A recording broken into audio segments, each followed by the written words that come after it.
बिस्मिल्लाहिर्रहमानिर्रहीम। Dear viewers and students, अस्सलाम वालेकुम। पिछले लेक्चर्स में हमने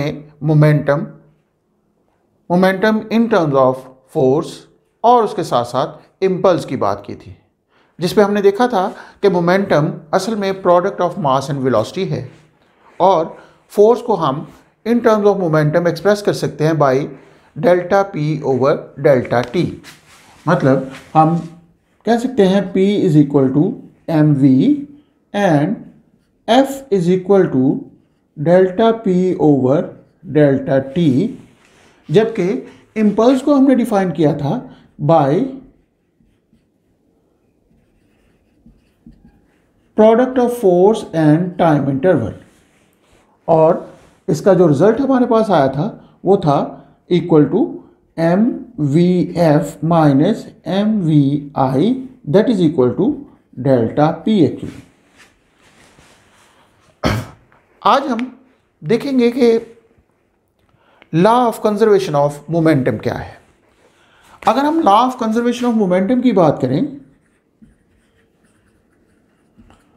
conservation of momentum, law of conservation of momentum से मुराद ये ली जाती है कि total momentum remains conserved. Conserve का लफ्ज़ जब हम यूज़ करते हैं तो इसका मतलब ये होता है कि ना तो इसमें कोई एडिशन हो सकती है, ना इसमें कोई कमी वाक़या हो सकती है। इट मीन्स कि it will remains constant.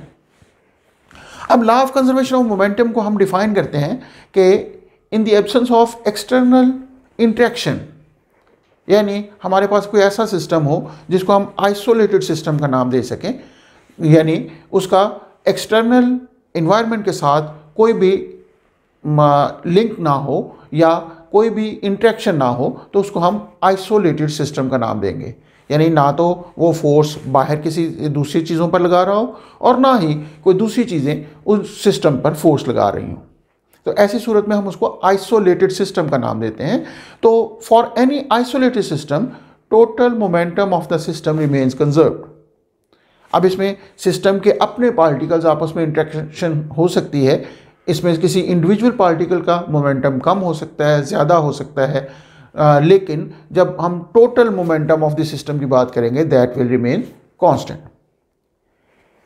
For example हम दो पार्टिकल ले लेते हैं। फर्ज करें कि हमारे पास एक गैस कंटेनर है जिसके अंदर दो मॉलिक्यूल्स हैं। They are, for simplicity, they are moving in the same direction. इस तरह कि एक का मास m1 है, दूसरे का मास m2 है, and they are travelling in the same direction, same line of motion है, और कुछ आगे जाके ये आपस में टकराएंगे। अगर ये आपस में टकराते हैं तो टकराने की वजह ये हो सकती है कि m1 की स्पीड m2 से ज़्यादा होगी। अब m1 जब m2 से टकराएगा तो उस सूरत में कोलिजन बहुत ही शॉर्ट इंटरवल ऑफ टाइम के लिए होगी, और जब ये एक दूसरे के साथ कोलाइड करेंगे तो एक दूसरे पर फोर्स इंटरेक्ट करेंगे। अल्टीमेटली ये दोनों फोर्सेस जो m1 m2 पर लगाएगा या m2 m1 पर फोर्स लगाएगा, ये दोनों फोर्सेस आपस में इक्वल बट ऑपोजिट होंगे।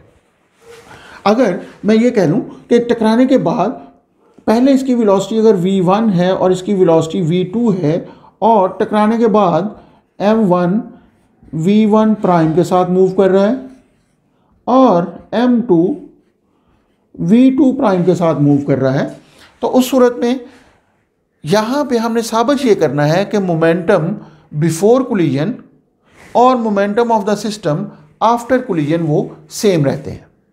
मीन्स हमें देखा जाए तो इसका मतलब मोमेंटम बिफोर कोलिजन जो बनेगा that will become m1 v1 plus m2 v2, और after collision momentum will be equal to m1 v1 prime plus m2 v2 prime. ये हमारे पास बिफोर कोलिजन और ये आफ्टर कोलिजन मोमेंटम बन रहा है।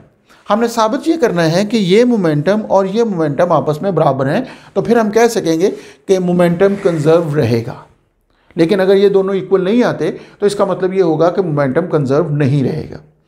लेकिन इसके लिए कंडीशन ये है कि यहाँ पे कोई भी एक्सटर्नल एजेंसी कोई एक्स्ट्रा फोर्स नहीं लगा रही या इंटरेक्ट नहीं कर रही। इट मीन्स कि ये सिस्टम हमारे पास एक आइसोलेटेड सिस्टम है। अब इसके लिए अगर हम देखें कि जब फोर्स M1 M2 पर लगा रहा होगा, फर्ज करें कि अगर वो F है तो M2 M1 पर जो फोर्स लगाएगा उसको हम -F कह सकेंगे, because the equal and opposite reaction will be there.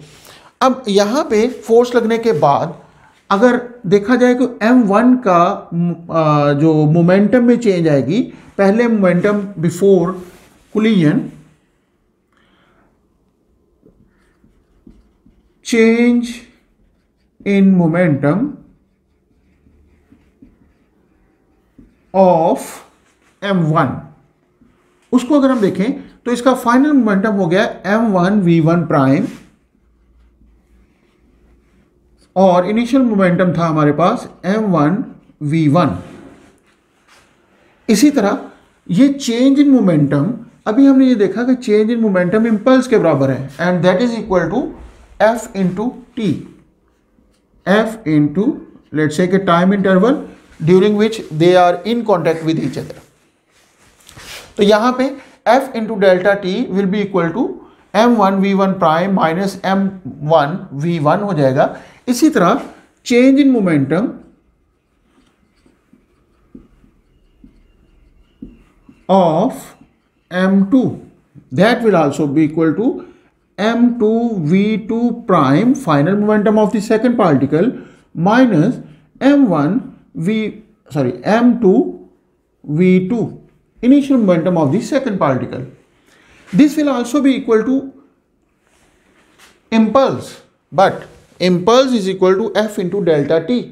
अब यहाँ पे F इंटू डेल्टा टी का मतलब ये होगा कि यहाँ पे फोर्स वो होनी चाहिए जो M2 पर लग रही है।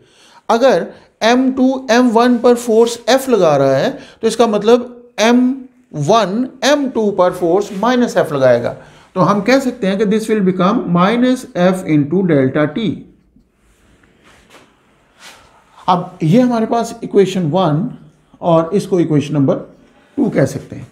अब इक्वेशन 1 और इक्वेशन 2 दोनों को अगर हम ऐड कर दें तो ये हमारे पास लेफ्ट हैंड साइड अगर देखें F into delta T minus F into delta T, this will become 0, और यहां से इन दोनों को ऐड करने का मतलब क्या होगा कि हमारे पास आ जाएगा M1 V1 prime plus M2 V2 prime, या हम इसको एक और तरीके से लिख सकते हैं, पहले हम इन दोनों को पूरा पूरा लिखते हैं, M1 V1 prime minus M1 V1 plus M2 V2 prime minus M2 V2। अगर देखा जाए तो फर्स्ट पार्टिकल के मोमेंटम में जो चेंज प्लस सेकंड पार्टिकल के मोमेंटम में चेंज का सम 0 है।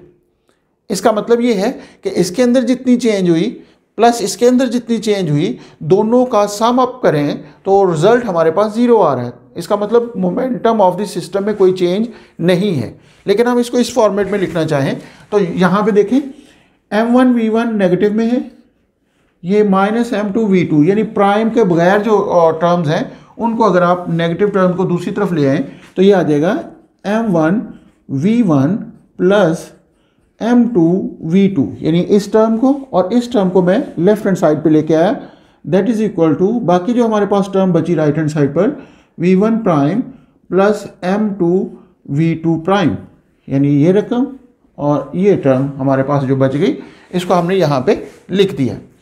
इस सूरत में हमारे पास ये रिजल्ट आया M1 V1 plus M2 V2। अगर देखा जाए तो this is the momentum of the system before collision, and M1 V1 prime plus M2 V2 prime, this is equal to momentum of the system after collision. So we can say that this is the momentum of system before collision is equal to momentum of system after collision। तो इस तरीके से हम ये साबित कर सकते हैं कि सिस्टम का मोमेंटम कंजर्व रहता है, लेकिन ये कंडीशन है कि the system must be isolated.